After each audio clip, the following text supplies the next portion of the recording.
Hey guys, Quiv the Lazy Geek here, and tonight it's another clear night with quite a bit of wind, but you know, clear nights are all this is about. And today is a bit of a crazy day because you can see I have actually 3 telescopes on this little roof balcony. It's getting a bit overblown, and this little telescope there is the telescope that I just got. I did a couple of videos where I introduced it.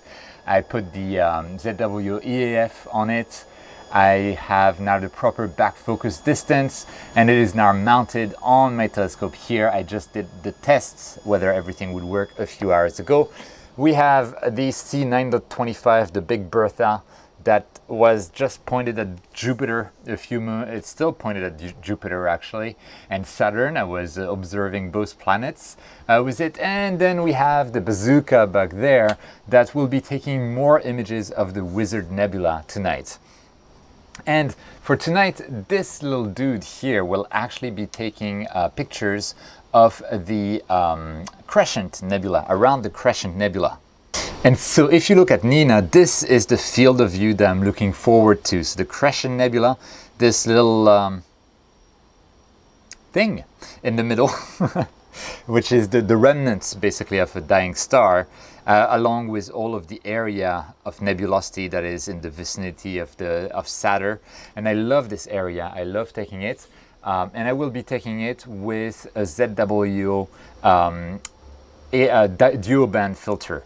And spoiler alert, I have ordered an Optolong L Extreme filter, which should arrive in a few days, so we'll be able to compare both. But I expect the Optolong, with its very narrow band passes of 7 nanometers for H-alpha and O3, to completely beat the crap out of my ZW duo-band filter. So I'm looking very much forward to that. The bazooka back there will still be on the Wizard Nebula. So if you watched one of my previous videos about imaging the Wizard Nebula, if you haven't, I'm putting a link in the up above that you can click to view that.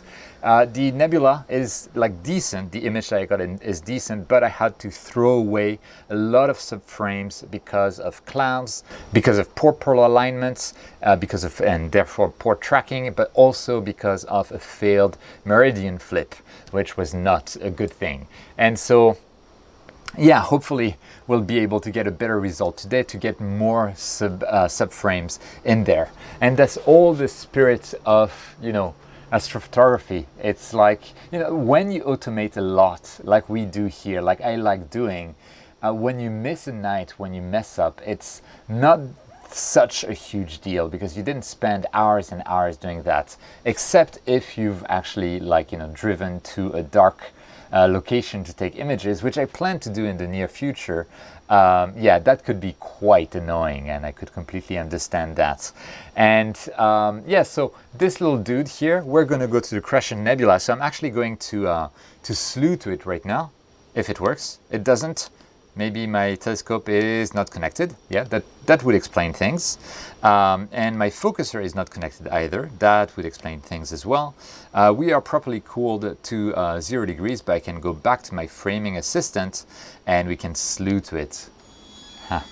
This is going to be exciting. So this little scope, the dovetail is far too small to actually balance the scope properly. So it's completely not balanced at all, not well balanced at all. So I'm not expecting miracles. I need to find a way to balance it properly. I might actually buy one of those you know, training bracelets where you have like 3 kilos or 1 kilo or 2 kilos on your wrist, right? And then just like wrap it around the front end of the scope. But then I have to find a way to make sure that the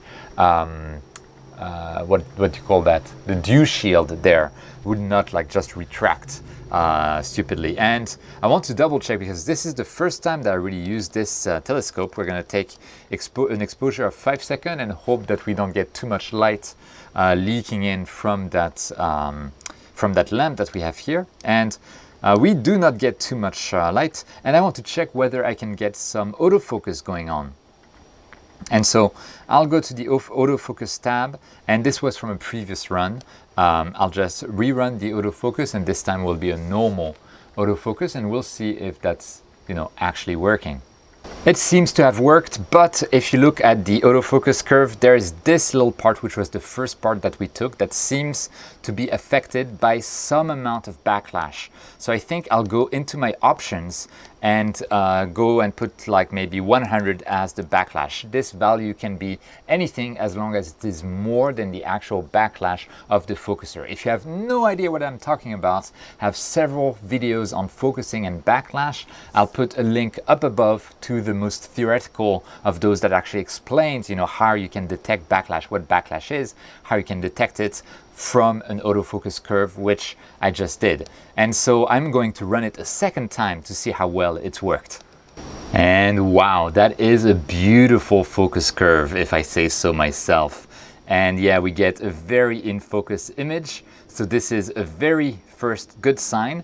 Then I am going to still check whether I can plate solve to the targets, see whether, you know, it works with this little telescope and with my mount, since I am using this new green swamp server thing, and it seems to be working. We plate solved immediately.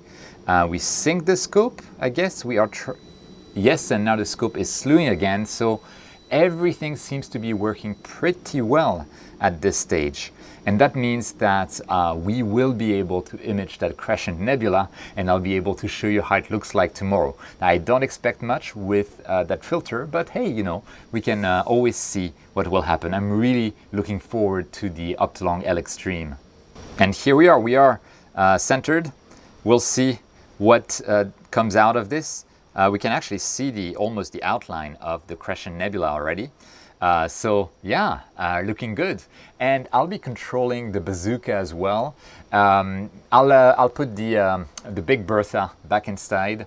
So we have, this is no longer the Hobbit, this is Samwise. The Canon lenses based imaging rigs, I'll call them Hobbits. The refractor, small refractor one, but a bit, you know, thick, I'll call them Samwise. The white one back there is the Bazooka, and this one is Big Bertha. You have to give names to your telescopes. Remember that. It's very important to have like an affection with your telescope, so that you don't feel like, you know, you should sell it, you should use it, you should, you know, cherish it. I'm just going off rails here. Don't mind me. But at any rate, I'll be going inside. I'll be setting up everything here. I'll be targeting the Wizard Nebula with that one. I'll be targeting the Crescent Nebula with that one. And then tomorrow morning, I'll see you back to see whether everything went properly, one, and two, how good the images look. So with that, see you tomorrow. And here we are at the end of the night. Both telescopes are back to parked positions. I had a quick look via my phone to the remote desktop of each computer, and we accomplished what we targeted. All of the frames have been done. We had excellent weather. We got 700 frames of 30 seconds each on the Crescent Nebula with this thing's first light. This is awesome. I'm so excited. And I looked at the live stack that I have in PixInsight using Dark Arcan's easy live stack script, and it is looking good. Now, the problem is that for the first like 200 frames or so, I had forgotten to turn on Dither. So I have some walking noise, so that's not going to be pretty, but maybe we'll be able to get rid of it. I had in the sequence set to dither every 4 frames, and then I had forgotten to press the on button for the dithering. Yeah, me, always something to forget, and I feel like I should probably add that as a pre-sequence warning in Nina, since that just happened to me. And otherwise, this thing's performed admirably. The mount also performed admirably. We got one arcsecond RMS roughly across the night, usually less, and the most of the responsibility was because of the declination axis, which is super unbalanced, and so we had some like kind of like back and forth from time to time before it settled down. So yeah, that's life. Also, I mean, this is not like the highest resolution piece of kit ever, so it doesn't really care about guiding. And also, let's remember that with this guide scope, like 0.5 arc seconds is already like 0.1 pixels. So you have to measure really tiny fractions of a pixel to have you know, proper guiding figures. So it's not super reliable as a guiding figure with such a small guide scope. And this dude was on the Wizard Nebula, so we got the whole night completely clear. Hopefully we'll get much better signals to noise ratio now that I've taken this additional night. I'll of course leave a picture at the end of both the Wizard Nebula and the Crescent Nebula with the first light of that little scope. As you know, you'll be able to compare the Wizard Nebula to what I had at the end of the last video. Maybe it's going to be a significant change, maybe not. It's interesting. I might, you know, take more data on the Wizard Nebula, but I'm kind of tempted to call it a night, or call it several nights on it, and just go for some other targets. So if you have any suggestion of a new target that's nice with my field of view at 760mm focal length, please let me know in the comments down below. Because, you know, I'm always looking for new targets. Same for this little dude here, although I am so waiting for the Optolong L Extreme filter to come. That's gonna be awesome because the ZW Duo band is actually performing quite well, but with the L Extreme I'll have much narrower band passes that are targeted exactly for the nebula emission band, so where the nebula emits light, so I can reject all of the light pollution and get in only what the nebula emits. So I'm really looking forward to that. And otherwise, like, that scope has performed admirably. Sharp stars all across the field of view. It's a small field of view, but still not a problem at all. The focuser is smooth. Focusing went super well with the EAF. The guiding went super well. It didn't dew up. It's amazing. I'm absolutely loving it for this first light. So this is great, and make sure to stay tuned for the pictures at the end. And yeah, that's pretty much it. So, you know, if this is your first time on this channel and you're not subscribed, first, welcome to the channel. Feel free to consider going down below, clicking that subscribe button, clicking that little notification icon. If you're into astronomy, astrophotography, pictures of stars, all that kind of stuff, tips and tricks, gear reviews, astronomy nights like this one, well, this is the channel for you, so don't hesitate. And otherwise, you know, feel free to go down below, click on that like button, leave a comment if you want to give me any suggestions of next targets, tips and tricks.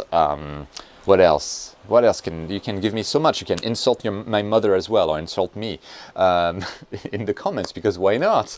No, anything you like, I read them all. I answer them, almost all of them for now. So yeah, and with that, thank you so much for watching. Don't forget, whenever you can, to look up at the stars, and I'll see you next time.